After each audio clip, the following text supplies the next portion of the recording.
So now let's talk about productivity. Productivity is one of the essential things that you take into consideration when deciding on equipment, because productivity could reduce expenses a lot and help you to finish the project faster. So where do you learn about productivity if you were to select a piece of equipment? Well, first, you could rely on historical data, yet you have to make adjustments to those rates. If you have like a nation average data, then your state has different adjustment factor, and also the job condition, the weather conditions, and so forth. And the same goes for the RSMEs.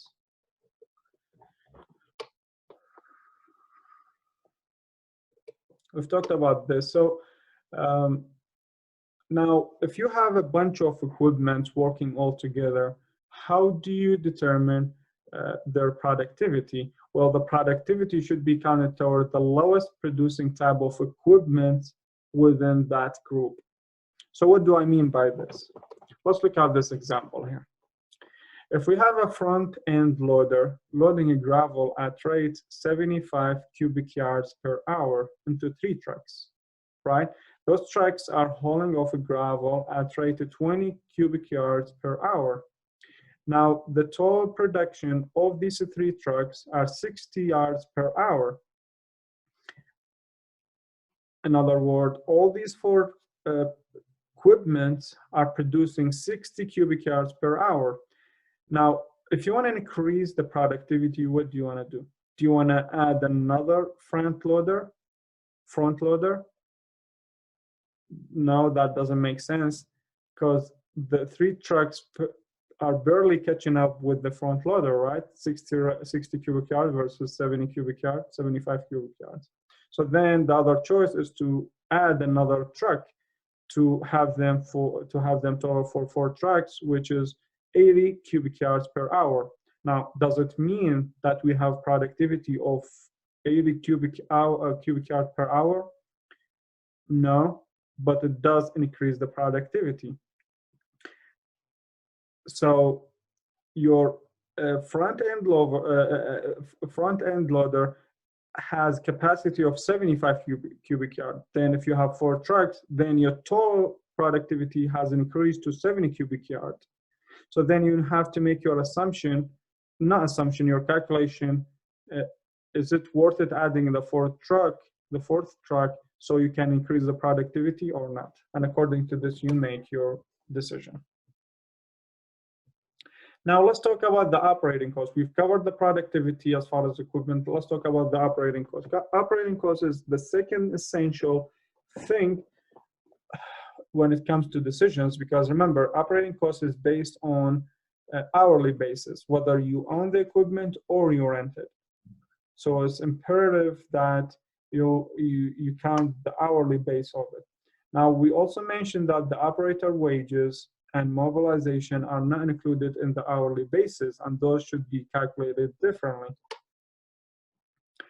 So the operator wages are part of the direct cost. Mobilizations, not necessarily in the direct cost, but should be paid separately. So what the operating costs are consist of? First, fuel. Second, lubrications, filters, tires, repairs. So those are the 5 factors that we should take into consideration when we do calculate the operating cost.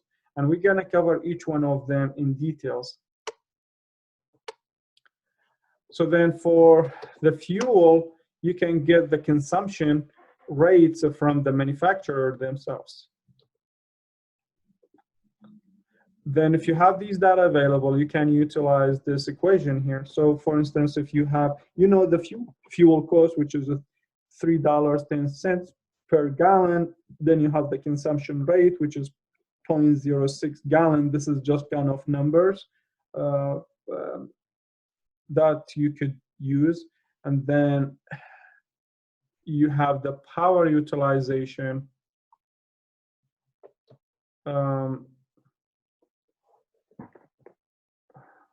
the power utilization, and based on the horsepower, because from equipment to equipment, the horsepower varies, and as the horsepower increases, the consumption increases themselves. The consumptions increases themselves. So for diesel, the consumption rate could be between 0.04 to 0.06 gallon per horsepower, and for gasoline, it's 0.06, 0.07 gallons per hour. So now, as the power of utilization reduces the fuel consumption, the best power utilization is between 55 to 80% of a full capacity. That's the best is used during this percentage. The same goes for system efficiency. If you guys remember, when we talked about the labor cost, we said for an hour labor productivity, their best usage of the time is between 30 minutes and 50 minutes. The same goes for equipments, believe it or not. So for an hour, it could be between 30 to 50 minutes, because remember, it's a human being is operating this machine. So those factors do take into considerations. And then we have the what is called the operating cost. For the operating cost here, lubrication and filters, those goes for oil change, grease, changing filters on a regular basis, and it's recommended that between 100 and 150 hours machines to be greased up and oil changed so they can maintain them. And also you can find them actually in the contract with the vendor. Now, under severe conditions, these equipment may need much more frequent servicing.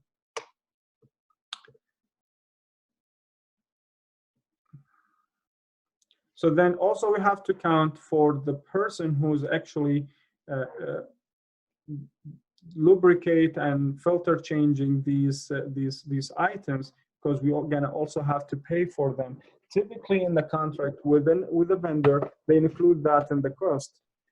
But still you have to be familiar with that to see which one is more feasible, whether to have it done yourself or the vendor does it for you.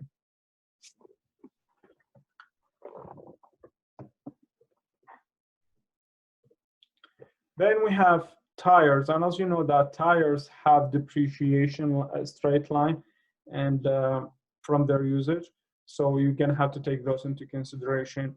But the depreciation of the machine is separate than the tires. So the tires, because they change frequently and they get utilized a lot, so we can have to separate them. And this is kind of the equation for the tires, the total cost of the tire divided on the useful life. And then it would be more useful actually if you can find the rate per hour, because it would be more accurate for you to do so. And then for repair, overall machine repair, it has 15% of depreciation. So you have 15% cut off from the total cost of the equipment annually, and then convert it into hourly, and then you add it to the to your rate.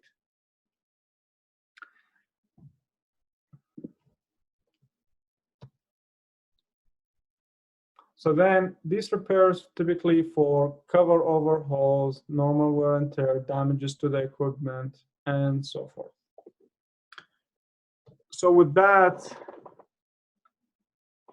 I wanna stop the meeting and have some questions from you guys. So you can comment down below of the video if you have any questions, and also you can reach me at my email or via Blackboard, so we can have more discussions if you have more questions. So with that,